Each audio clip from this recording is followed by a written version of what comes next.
ابھی وہ باپا جانی کو اگلے دن سن رہا تھا، ان سے پوچھا کہ باپا جانی خود سے کوئی وظیفہ جو قرآن و سنت میں آیا وہ ہم کیوں نہیں کر سکتے، اور کسی بزرگ سے اجازت لینا کیوں ضروری ہے؟ اچھا واللہ میں ایکسپیکٹ نہیں کر رہا تھا کہ الیاس قادری صاحب اتنی بڑی چول مار دیں گے اس کے جواب میں.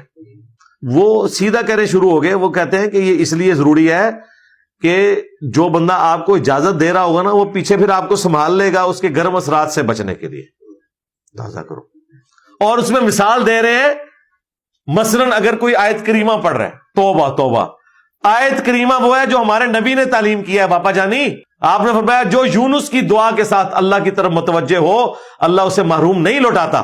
جامعہ ترمذی کی حدیث ہے، لا الہ الا انت سبحانک انی کنت من الظالمین. اور یہ الفاظ تو قرآن میں بھی ہے، کذالک ننجی المؤمنین، ہم مومنین کو بھی اسی طرح نجات دیں گے جس طرح یونس کو دی تھی.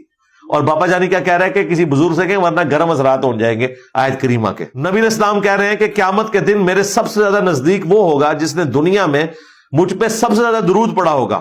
اللہم صلی علی محمد وعلی آل محمد، جامعہ ترمذی میں حدیث ہے. اب کسی بزرگ سے آپ نے اجازت لینی ہے کہ دروشی پٹھا نہ پہ جائے